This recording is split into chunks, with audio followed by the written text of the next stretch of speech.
سڵاوتان لێ بێ هەم کاتتان باش بەرهەمی جیاواز هونەر و داهێنان لە هەموو شوێنەکانی کوردستانەوە لە بەرنامەیەم جارێ هەفتانە لەگەڵمان بن. مشیر باڵەبانە و پیاوەی لە دووزەلەیەکی بچووکەوە دەستی پێکردو ئێستا بە سەلیقەیەکی زۆرەوە تواناکانی دەخاتە ڕوو.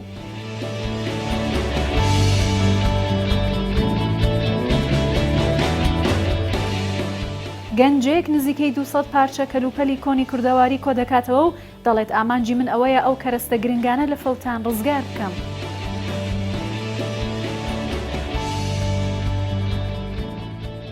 پیاوێک لە سلێمانی 52 ساڵە کاری سەرتاشی دەکات و ئێستا بۆتە کۆنترین وەستای سەرتاشین لە سلێمانی.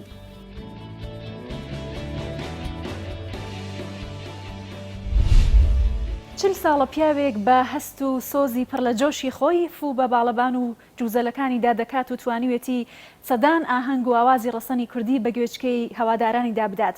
مشیر تاقانێک هونەرمەندێکە کە هەر لە منداڵیەوە بە جوزەلەیەکی بچووک دەستی پێکردو و ئێستا لە ژەنینی باڵەبان بەردەوامە.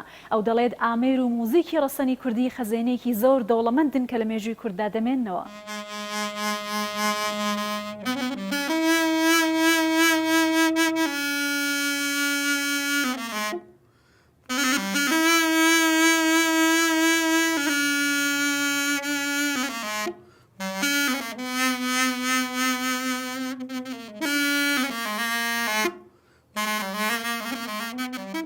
ساڵی 1970 مامە لە جنوب بوو. جیرانەکەمان تووزەلەی فێر دەبوو بە خۆی فێر دەکرد. ئەو براشم پێ وتی دەبێ منیش فێرکەی. براکەمی فێر کرد. ئەگە فێری کرد سات فێر بوو. دروستی دەکرد بەکەی خۆی جوتەی دەکرد یەک تاکەی دەکرد. ئەمنیش ئەو کاتی منداڵ بووم دەگریان دەمگوت دەبێت کاکە دەبێت فێرم بکەی. دەگوت کاکە فێر نابی و کوتی دەبی لارەوە فێرم بکەی. وەڵا وەردەوە چاک فێر بوو وەردەوەدا ئەمنیشی فێر کرد.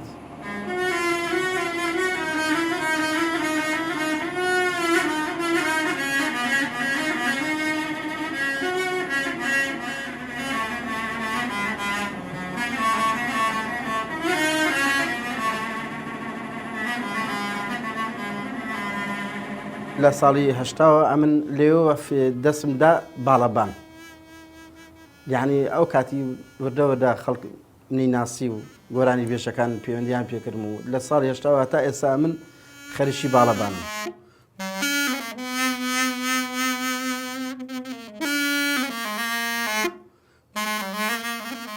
یەکەم جا تووزەلم لێتدا ئەوجا هەر هاتمە سەر باڵەبان. باڵەبانیان بۆ دێنام لە ئێران بۆیان دێنام ئاشنایەتیم پەیدا کرد و دەورە باڵەبانی چاچیان بۆ هێنام. ئێستا ئەوە ئێرانیە ئەوە بەهادێ بۆیان هێناوە. باڵەبان هەیە باریکە ئەوە دەنجی کەم دەردێ بەس باڵەبانم ئێستا پێ لەوەی ئەسوورترا دەنجی گەورەتر و بۆ دەتوانی بەکەی خۆرفوتیەکەی دەنجی گەورەترە بەس باڵەبان هەیە دەنجی باریکە لەبەرەوە شتی بۆ شتی نۆتی دەبێ لەگەڵ تیپ و ئەوانە دەبێ وەکو تورکیەکان دەنا ئێستا عالیان پێمە.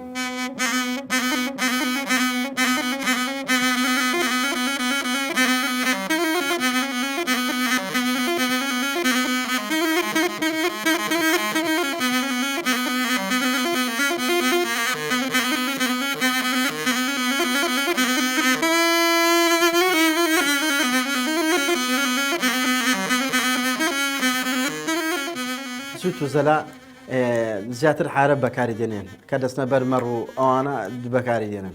دەتوانم ئێستا بە باڵەبانی دەتوانم حەز زمانی پێ لێدەم بۆ باڵەبانی هەتا دەتوانم هندیشی پێ لێدەم بە باڵەبان. جیاوازی یعنی بڵێ کوردی شتەکانی حەیران و گەلۆ و شتەکانی قەدیمی سوار و ناسور و ماڵماڵ و ئەوانە ئەم دەتوانم بە باڵەبان لێدەم.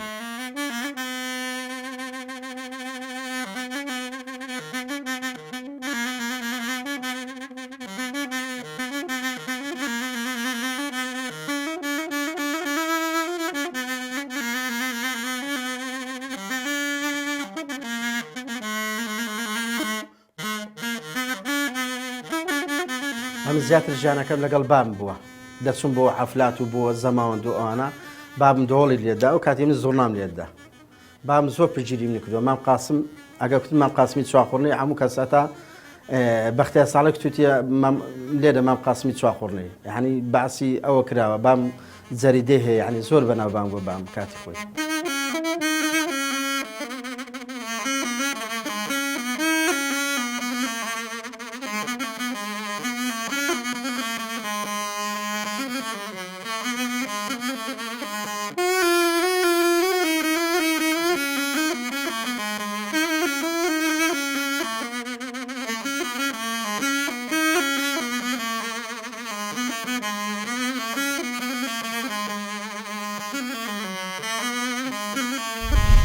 بۆ پارێزگاریکردن و هەڵگرتنیانوەکە و شتێکی بەنرخ گەنجێک لە بەردەڕەش 200 پارچەی کۆن و کشت و کاڵی دەڤەرەکانی کۆ کردوتەوە. ئەو گەنجە دەڵێت کە ئامانجی ئەوەیە ئەو کەرستانەی کە پێشووتر باو و باپیرانمان لە بواری کشت و کاڵی بەکاریان دەهێنا لە فەوتان بپارێزێت و هەروەهانەوەکانی داهاتوو بۆ کولتور و مێژوو ئاشنا بن کە لە پێشووترا لە دەڤەرەکەیاندا هەبووە.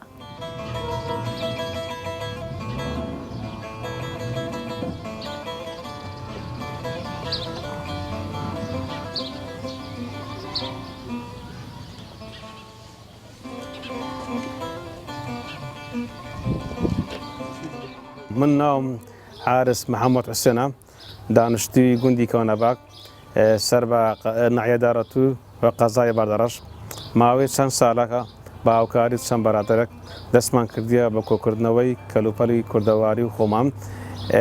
ئەو کەلوپەلانە زیاتر پەیوەست دنیا خۆگرەدرا و ژیانی ڕابردوو وا و باپیرامانە.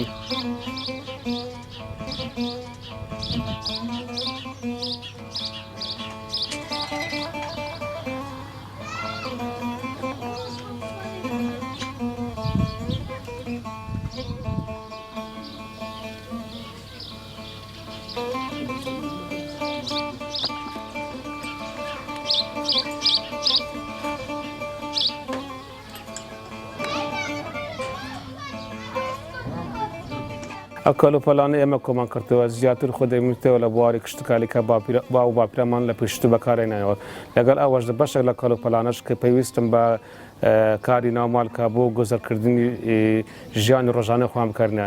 ئەو کەلوپەلانە خۆی دەبینەوە زیاتر لە 2000 کەلوپەلی زۆر بە قەبارەی بچووک و گەورە.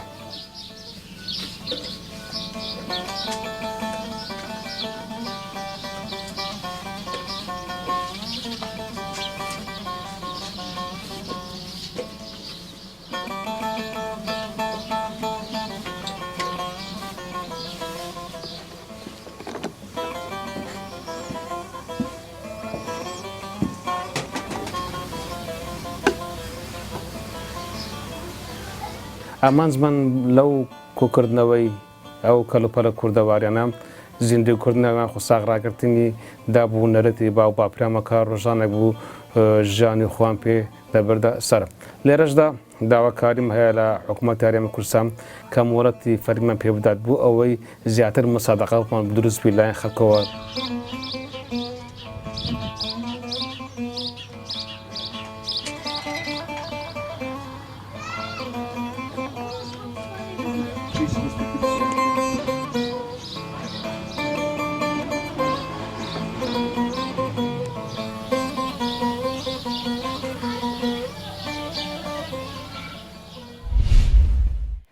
دو ساڵە لە شەقامی سابوونکەرانی شاری سلێمانی وەستا فاروق نەجیب دەستی بە دەلاکی کردووە. ئەو هەر لە منداڵیەوە سەرتاشی لە لای باوکیەوە فێر بوو تا ئێستاش لە کارەکەی بەردەوامە.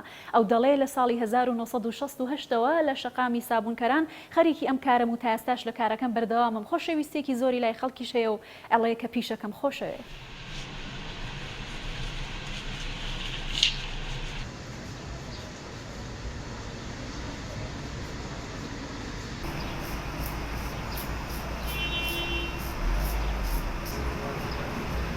لە ساڵی 62 باوکم هاتە ئەم دوکانەوە منیش بۆ مناڵێ لە مەکتەبی شابووم لەگەڵی شایشم کردووە بەردەسیم کردووە هەتا ساڵی 66 من فێری سەرتاشی بوو.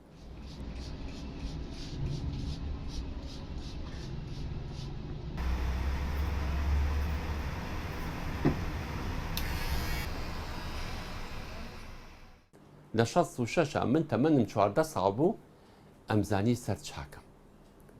بەڵام سەرچاکردێکی وەها نا. لە 68 مهنەکەم بە تەواتی وەرگرت پیشەکە. ئەتە مشتری خۆم هەبوو ئەو گەنجانێکەوە هاوتەمەنی خۆم بوون ئاهاتن لە لای من سەریان چا کرد حەزیان ناکەم مەساکم باوکم بۆیان چاکە لەوەی باوکم تەمەنێکی هەبوو تەمەندارەکان بۆ لای باوکم تەمە گەنجەکانیش لە لای من سەریان چار و چاکترین نیشانش بۆ ئەو هینە ئەم هەوەیە ئەمە هەوەی نیقابەیە ئەو کاتەیە لە تیان نووسراوە لە ساڵی 1960 من بەشدار بووم لە ئیشکردنا لەم دوکانە و باوکم وەختی خۆی بۆچی پیاوتۆ دەلاک خۆ مێسەس بێڵن سەر تاشخانە بۆچی پیاوتۆدا لەبەرەوەی کۆمەڵی ئیشی کردووە لەوانە حیجامە بە کوردی پێڵن کەڵەشاخ باوکم ئیشتی کەڵەشاقی کردووە دانی هەڵکێشاوە تەداوی کردووە تیانترۆکی هەبوو لە دوکانە تیانترۆک دەرمانێک بووە بۆ تاقیمکردن بۆ ئەو کاتە ئێستا ئەو تیانترۆکە نەماوە شتی تر هاتووەتە پێشەوە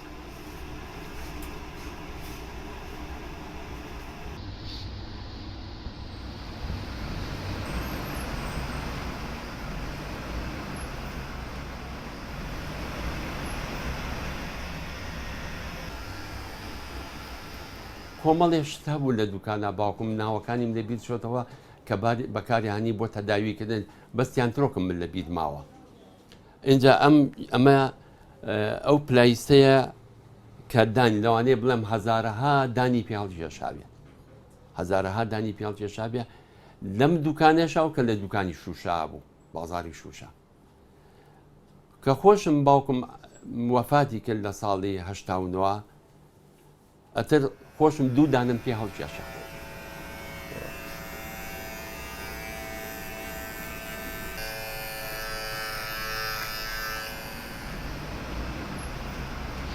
جارێکیان من ئالێوە دانیشت بووم لەسەر ئەو کورسێ دانیشت بووم پیاوێک جامقانەکەی کردەوە ئەمەندەی سەری هاانیە ژوورەوە ڕوانی بەناو دوکانەکە ڕوانی لە بینی دوو خولەک بۆ سێ خولەک من مەزانەی عقلی خۆم هەر ئەوەندە بوو دوو خولەک تا سێ خولەک ڕوانی بە هەموو دوکانەکە و چاوی گێڕا و سەیری ئەم شتانەی کرد و سەیری ئاوێنەی کرد و منیش هیچ قسەم نەکرد هیچ بتم زانم بەکوێگە وەڵا پاژەوەی کەوا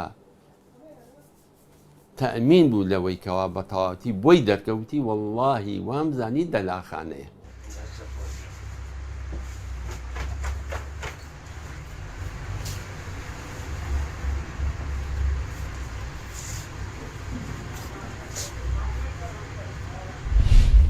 لە دوکانێکی بچووک لە ناوچەیەکی ملی لە شاری ئەنقەرەی تورکیا پیاوێکی هێمن و لەسەرخۆ و بە تەمەن دەبینین کە ڕۆژانە ئاگرێک جۆش دەدات و کاری سپیکردنەوەی سفر و فافۆن و لەگەن دەکات وەکو خۆی باسی دەکات کارەکەی بەشێکە لە هونەری ملی داواشی لە وەزارەتی پەروەردە کردووە کە بیکاتە بەشێک لە پرۆگرامەکانی خوێندن و بۆی کە قوتابیان و نەوەی داهاتوش بتوانن سوود لە پیشەکەی ببینن.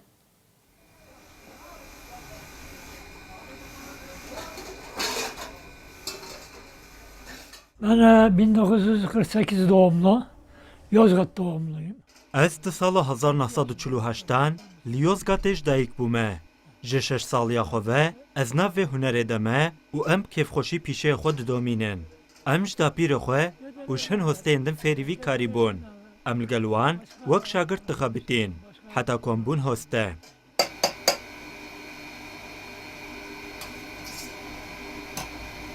Evvela vatandaş kablarını getiriyorlar. Onların ilaçları vardır, ilaçlıyoruz. Arkadaşım yıkıyor. Di qonaxa yekem de welatî firaxên xwe yên wekî zerek, beroj, cizok, sênî û gelek cureyên din yên paxir dînin bo kom wan spî bikin. Piştî ku gihiştin berdestên me, hevalê min pêşî, van firaxan dixêne vî dermanê taybet. Heta qirêja ser wan hinekî nerm dibe û dûvra wan paxiran ji nav wê ava bi derman derdixe. Li derve bi qûmê baş paqij dike. Piştî baş hatin paqijkirin, ger xwe hirbin, analiyek wan tewiya bê tên rastkirin. Qonaxa dawîn jî êdî spîkirina sifran e. Bo spîkirina sênî, beroj û firaxên din di vî pîşeyî de em sê maddeyan bikartînin. Nişadir, sifir û pambû. û komira me jî dibêjinê komira azman. Ji ber ku komirên din bikêrîn me nayên.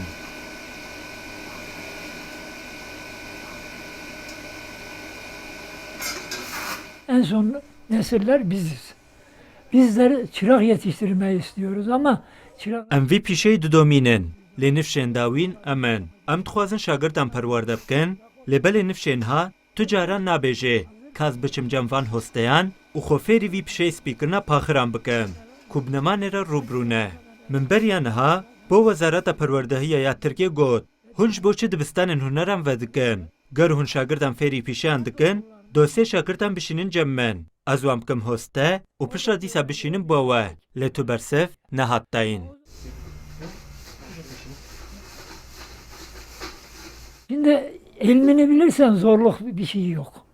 Yalnız ki ilmini bileceksin. Ger tu helmê pîşeyê xwe bizanibê tu zehmetiya wê tuneye hewceyê duwarê şûştin paqişkirin û spîkirinê de xwedî zanyarî bê ji xwe dema mirov nexwedî ilmê karê xwe bê mirov nikarê bidomîne jî li gorî xwe têra debera xwe ji vî karê pere qezanc dikin em vê Anqereya mezin tenê 4 kesin ku vî pîşeyê didomînin lê dîsa jî ez duê baweriyê de me dêv pîşeyê spîkirina paxiran winda nebe ji ber ku em dîrokê dinivîsînin.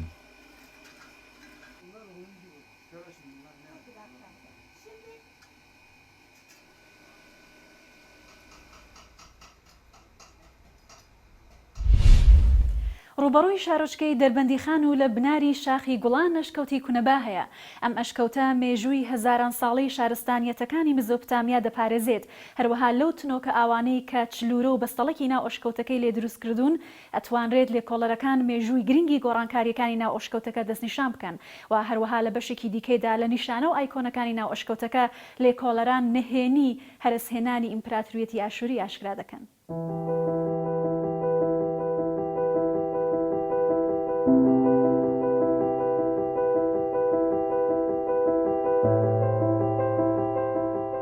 ئەم ڕێگایی کەیسەمە لێ ڕاوەستاوین ئەم جێگەیە ئەمە ڕێگای سەرەکی چوونە ژوورەوەی ناو ئەشکەوتی کونەباکەی شاخی گوڵانە لە بەشی ڕۆژاوای شاری دەربەنیخان ئێرە دنیاکە لە سیر و سەمەرە ئەم جێگایە هیچ شوێنێک لە شوێنانی کە هەیە هاوشێوەی خوێندنەکانی بەرکەی لەگەڵا بکات چکە هەڵکەوتی سروشتی ئێرە جیاوازن لێرە دەیبینین ئەم هەوایە کە ئێستا خۆی تایبەتمەندی هەیە و جیاوازترە لە هەموو ئەشکەوتەکانی ترەوە کە پێشوازی مالیە کات بۆ بچینەوە ژوورە ناو ئەشکەوتەکەەوە.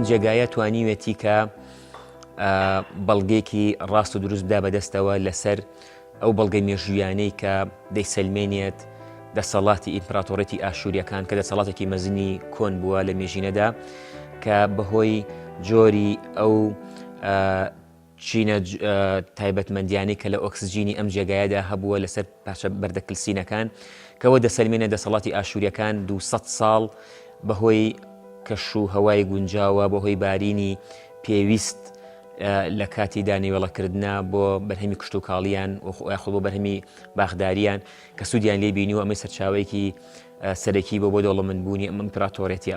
بەڵام لێرە دیسانەوە شێوازی ئەو ئۆکسجینانە کاری لەسەر کراوە بە شێوەیەکی زانستی ئەوە دەسەلمێنێت کە دواتر وشکە ساڵی دەبێتە حکایەتێکی تاڵی ئەو سەردەمە کە چەند ساڵێک بە دواییەکە باران نەباریوە ئەمەش دیسانەوە ئەبێتە هۆکارێک بۆ ئەوەی کە دەسەڵاتی ئاشووریەکان لە ناو بچن واتە بۆ شێوەیە نەمێننەوە و جگە لەوەش دیسانەوە دەتوانرێت ئەگەر تیمی تایبەت سەردانی ئێرە بکات دەتوانێت لە ڕووی بیۆجوگرافیەوە با بڵێیان خۆ لە ڕووی هەر بابەتێکی جیۆلۆجیوە کە لەسەر سروشت هەبێت لەسەر هەڵکەوتەوە گۆڕانکاریەکانی سروش هەبێت دەتوانێت لێرە بدۆزرێتەوە.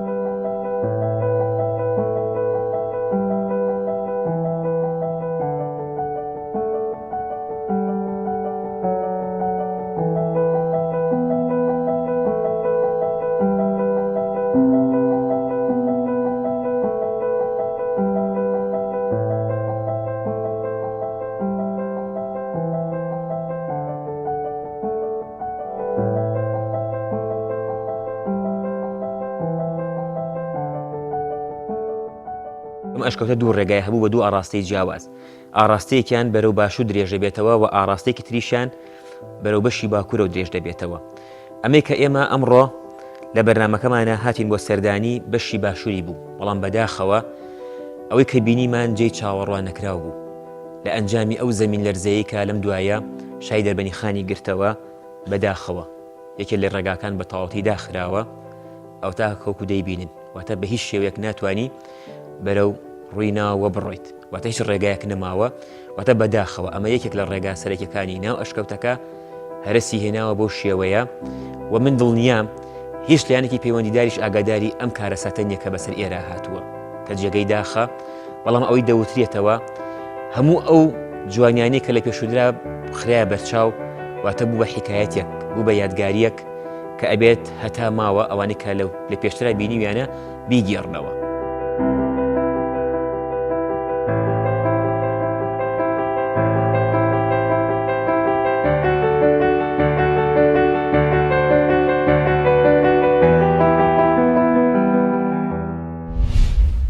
لە ماوەی ڕابردوودا بینەر و بیسەری بەرنامەی هەفتانە بوون لە کوردستان 24ەوە تا پێگەیشتنەوەیەکی تر هەر شاد و بەختەوەر بن.